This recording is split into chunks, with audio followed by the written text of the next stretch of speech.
Yo, what's going on, Dragon Ballers? Welcome back to another video. Today we're kicking it off with Black reveals, talking about Super Saiyan God Trunks, which I am super hyped about because I'm a big Trunks fan and I really like the SSG transformation. So we'll get right into it. If you're new here, make sure to subscribe, hit that bell for notifications. Let's jump right in. Alright, so we have the Trunks leader on the Unawakened side. Activate main once per turn, choose a black card in your hand and send it to the warp, draw 2 cards. So first line of text, this leader is a home run for me. This effect is so good. We've talked about it a lot here on the channel, where if you're a leader that can passively gain advantage without having to attack the opponent, that is just such a big advantage you have going for you, because you get to control the pace of the game. You can decide if you want to basically not ever interact with your opponent via not giving them life.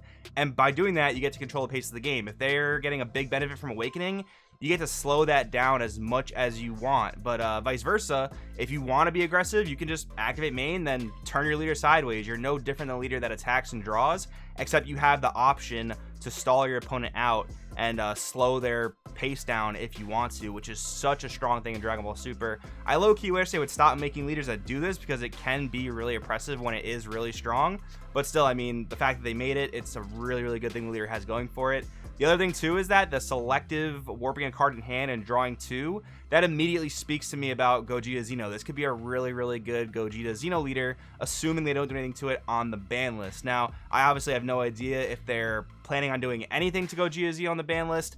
Maybe they'll hit it a little bit because it did make it to the top 4 of Worlds, but that's not my opinion on whether they should or shouldn't do something. That's just me saying I'm not sure if they will do anything, and I think it's possible that they might do something.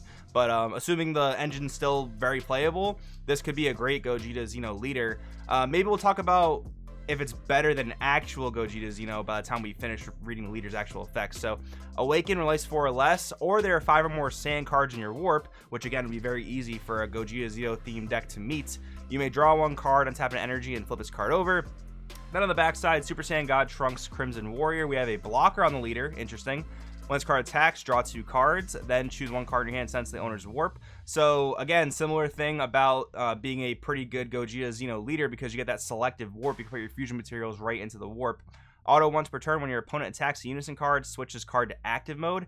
Now the way that should work, I believe it should restand your leader, and you should be able to block in the same attack step, because of the way you can stack your autos. So basically your opponent would attack your Unison, you can auto to restand this, and then you should be able to trigger the blocker auto, although I'm not 100% sure if you missed that timing window or not. Someone in the comments can definitely correct me if I'm wrong, but I think that's how it should work, which makes this leader even stronger for that reason.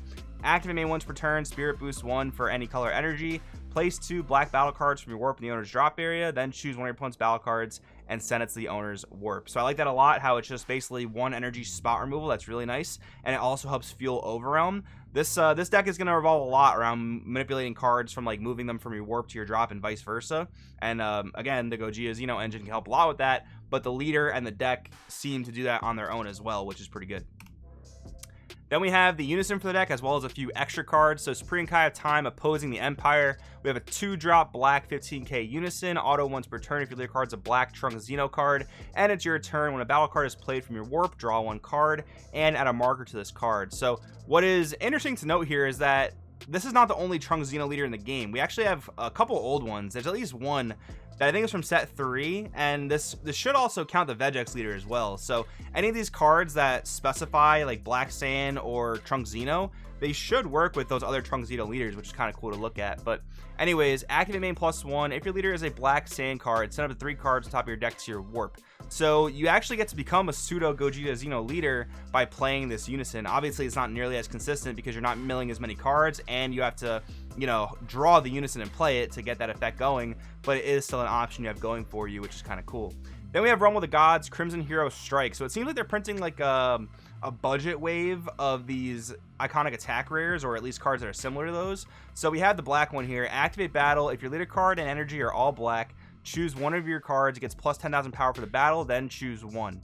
If it's your turn, choose 1 of your opponent's battle cards with energy cost greater than their current energy and send it to the owner's warp. Or if it's your opponent's turn, draw 1 card, then place up 3 cards on top of your deck in your drop area. Not bad. I don't think this is going to be like super widely playable. The yellow one they actually revealed today or the day before is kind of bonkers. This one's kind of tame in comparison, but not a terrible card, I wouldn't say. Birth of the Crimson Hero, we have another 1-drop extra card. Activate main, look at top 5 cards of your deck, add up to 1 black sand with energy cost of 5 or less amount into your hand, then shuffle your deck, not bad.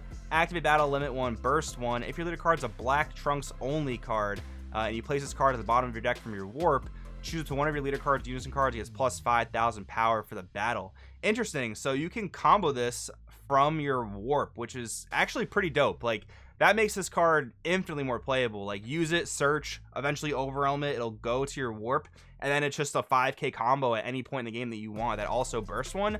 This card, I think, is actually really nuts. Then we have a few of the support cards. So we have the Goku's family trio here. So we'll start with Gohan challenging a demon god. It's a 2-drop 10k blocker. Auto when this card's played, send up 3 cards top of your deck to your warp. Activate main for a black. If your leader's a black Trunks Xeno, play this card from your warp. Getting to play a 1-drop blocker is pretty dope, I gotta say. Obviously the Vegex deck has a lot of things you can do for free, and this is very playable in the Vegex deck.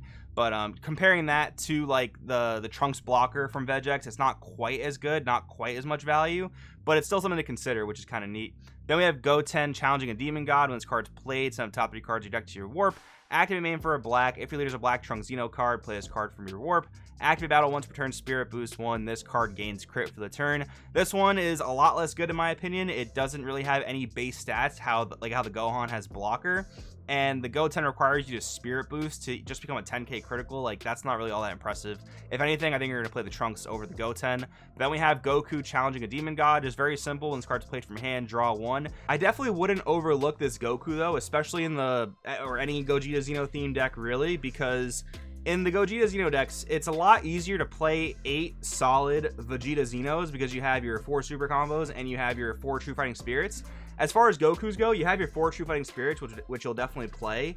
Then you have a couple other ones that are kind of iffy. There's the 1-drop 5k, I believe it's a Catastrophic Premonition. That one's decent, but you're not going to play a full 4 of it. You also have Goku making an entrance, which is the 1-drop negate, which again, you're probably not going to play a full 4 of because it's got 0 combo power, costs 1 to negate. So this is actually a really solid Goku as far as fusion materials go for that 5k kind of power echelon. So I think this card's actually a lot better than it seems at just a first glance.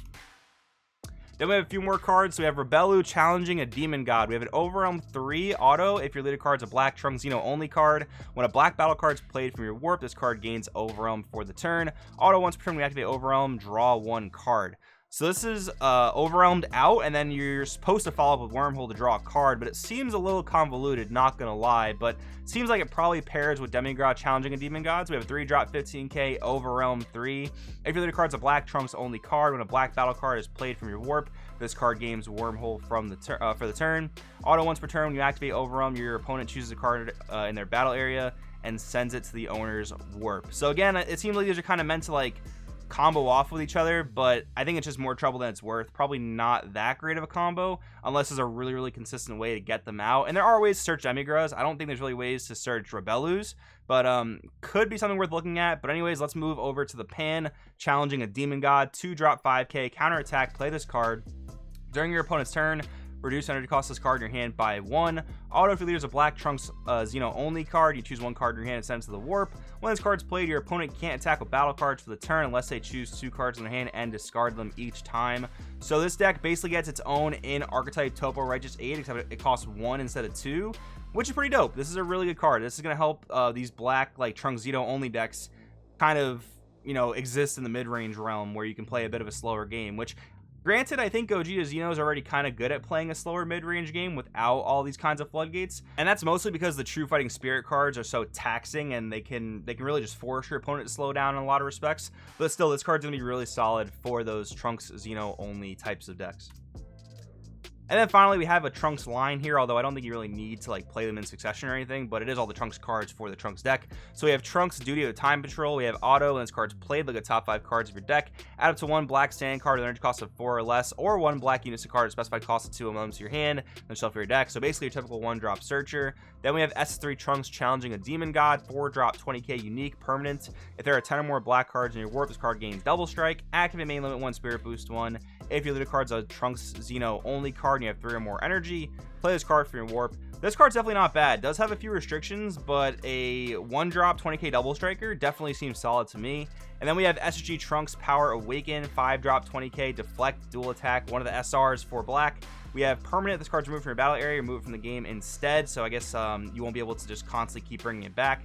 When this card attacks, place up to 3 black battle cards from your warp into your drop area, and then activate main, pay 2 black. If your leader card's black and there are 8 or more cards in your warp, play this card from your warp. So overall, I think it's a pretty interesting theme. The obvious theme of it is to just summon cards from your warp, as where like Vegex mills cards into play. Gogeta Xeno itself puts cards in your warp to then be used for fusion fodder. This deck can do that and more by playing more cards from your warp that like Gogeta Xeno can't necessarily do, which is kind of neat. Do I think this is going to be a better shell for Gogeta Xeno than the actual Gogeta Xeno leader itself? I think it's tough to say. I think with only being able to mill 1 controlled card per turn, as well as any other mills you can get via effects, it's going to be a little tough to set up fusions consistently unless the deck is built like really properly. But I still think it's worth taking a look at for sure. The leader seems very, very powerful. You do lose out on the Kai TP into a no specified cost Unison, which I think is actually quite significant, but still seems like a pretty interesting route to check out and try. So I'll definitely be trying this with more of like a pure variant of the Trunks stuff, as well as a Gogeta Xeno variant, and I'll be sure to let you guys know what I find out on that, maybe on the Patreon or something. But anyways, guys, let me know in the comments below. Thanks for watching, and I'll see you guys next time.